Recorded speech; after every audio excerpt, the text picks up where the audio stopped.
You ever see the movies where the people they stand in the mirror and see themselves like different than what they actually are, and they're looking at the image of what they want to see. Although you can see both of them and say, "Wait a minute, how the mirror look like that?" They're seeing the image, and it's that image that will become of me, of what I want to be. And that mirror don't look exactly the way I look. I wish I was a little slimmer here, slimmer there. But the one in the mirror, he tight. Got all. I need the image to transfer from there to here. Yeah. Come on now.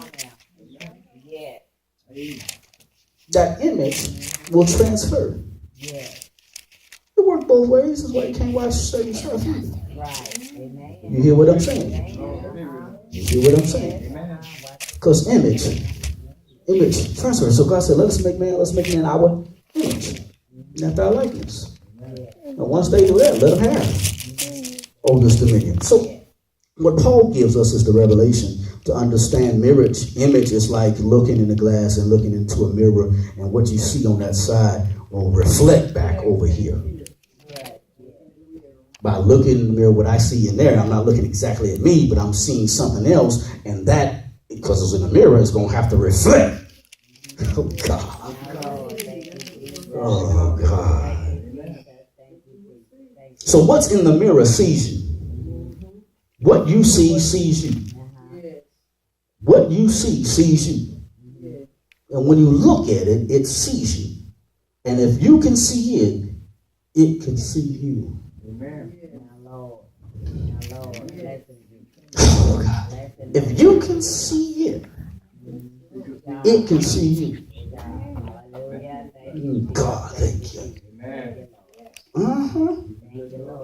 Because when I'm looking at the image is looking back at me. The image is saying, yeah, I see you too. There's power in the image. There's power. The power of imagination. Somebody say imagination.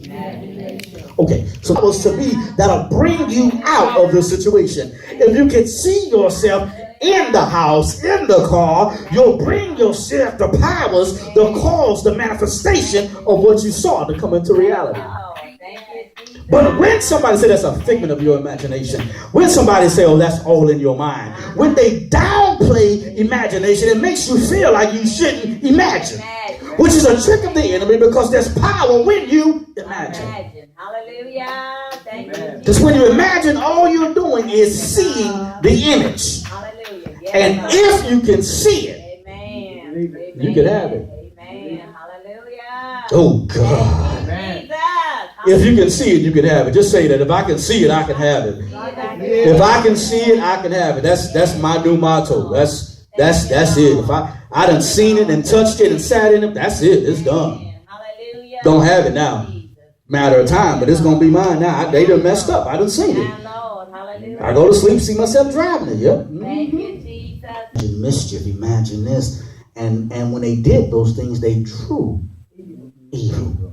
So we know it works. We know it. But we just shown all the bad side by the enemy, so we can stay away from it. It's evil to imagine. It's evil to have imagination, because bad things happen when you imagine. If your kid has an imaginary friend and something bad gonna happen, and it's bad. Everything is bad about image and imagination. No, there's some power to it. There's some power to it, because like anything, you got a good and a bad. There's death and life. That's in the power of your tongue. Don't mean you should stop speaking. It means you should speak the right things. Amen. Come on now. Yeah. Because there's death and life in the power of your tongue. And so in your imagination is both, but you have to say, what are you imagining? And then we don't hear no more about it. And I say, wait a minute, what? I mean, you got only the story of the Bible about this power. This is unique. This is unique. It's so unique. It's the only place I find the Lord coming down and doing something to stop it. That ought to say something to us. He had to come down and stop it? What in God, you in heaven? You can say, nope, that ain't going to happen because it's not my will. He didn't even say nothing about his will. He said, I got to come. He didn't come by himself. He said, we got to go down there. Yeah. Glory, Lord. That means something to me. I don't know if it means something to you, but that means something to me because he said, but the Lord came down to see the city, and the Lord said, indeed, the people are one language.